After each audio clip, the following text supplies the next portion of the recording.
Let's start with a thought on you carrying the ball here and getting an opportunity to play multiple. Yeah, honestly, nothing really changes for me. I was scheduled to play in Seattle. It was a tough night for all of us. It was a great chance for me to bounce back right away, along with the team, and it was a great win, emotional win, right down to the wire. Big goal by Leon to tie it, and then overtime, anything can happen. So it was good. It was nice. How's the mentality changing? You're the starter now, and you got to be ready to play multiple games. Honestly, like I just said, I don't think it really changes for me. Played last night, great win. Wake up today, get back to practice, get on the plane tomorrow, go to Vegas, and just attack that, one game at a time. Get my rest when I need to, nutrition, get my workouts in, and nothing changes for me. Take us back through your career. This has to have happened with you before, where the starter went down and they counted on you for a couple of weeks. Has it happened to you before somewhere else that we don't know about? Yeah, for sure. I played 50 games 1 year in Colorado, so it was a longer stretch there, where I was playing most nights. But you can't look too far ahead. I can't worry about what's going on 2 weeks from now. Last night's in the past now, and I'm looking at Vegas. So get some rest here the next day and a half, and get back to work. So your coach says you're a battler on the net. I asked him. There's a lot of goalies are all technique, they're blockers. Have you always played that sort of style? I used to be worse. I used to have zero technique, but I like to think I have a little bit more now. But when push comes to shove, when the game's on, the battle's heated, I just got to find a way to keep the puck out of the net, and that's what I did last night. That's what I got to keep doing. Obviously, you need that technique, but I need that battle. That's what makes me good. The two-pad stack. Yes. You've been hearing about that? Yeah, I don't know. It didn't look pretty. I just sat in my net there after I made the save. I was like, I don't know what I'm doing here. But I guess, that's more battle. It was kind of a broken play, so I kind of got caught off guard with the guy next to me there. But save's a save. It was a good time to make a save, and it was nice to tie it up after that. Well, you stayed down for a while. It looked like you... No, I know. Yeah, I was down there because I was just like, I don't know what I'm doing here. I don't know why I'm still pad stacking. It's 2025, but it worked. I tried to limit those for sure, but I guess it was timely. No, Chris said you were in Philly when he was the assistant coach for a while. Who else was goaltending back then when he was the assistant coach for Hawks? Who are the other goalies? Who were the other goalies? I think there was like 15 goalies that year in Philly.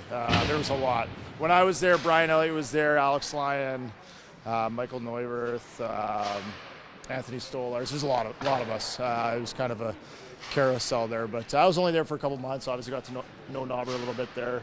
Never really landed on my feet there. It was tough. Some struggles with the team, with myself. So. I was only there for a couple of months, but another stop on the road for sure. Calvin, what do you make of the adversity that your team is facing right now? Of course, out with a lot of top guys right now, especially at this time of the year where it's so important. What have you learned from your group, and what can you say about the timing of that adversity? Yeah, for sure. Adversity is always a common theme around us, and we always bounce back from it. Everybody's kind of, stepped up, trying to make, to fill the void of those guys. It's tough. You can't replace those guys that are out, but everyone's, doing a little bit more and bringing that much more to the table for us to be successful. So you talked about your technique. So many goalies now are 6'5", 6'6". They're obviously not. Have you had to change the way you play because you're not 6'5"? Well, I can't sit back as much as the taller guys, sit back. So I got to be more aggressive. Obviously, there's times where I can be, times where I can't be because there's a lot of passing going on. But I got to push the envelope. If I'm not pushing the envelope, it's not going to be pretty for me. So got to find that balance for sure. The team has responded without Connor. It looks like you're going to be without him for a little bit longer. In the room, how do you feel that these guys have taken on these extra roles? Yeah, we have a really good team here. A lot of good players. Very veteran group. Everybody knows what they need to do to, help the team be successful. So you've seen that, since he's been out. Can't replace him. He's an unbelievable player, best player in the game. So everyone just needs to, raise their compete level, raise their battle level, and we're going to earn some results if everyone's doing that.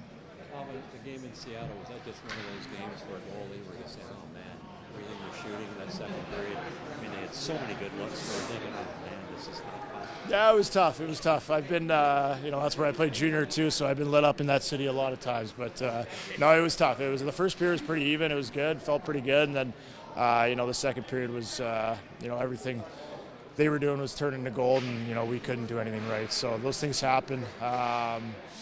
It was a really tough night. We were pretty depleted too, looked pretty tired, but obviously no excuse. We got outplayed badly, but great bounce back last night. Obviously coming back, it was a big emotional game that we were heading into, and we delivered.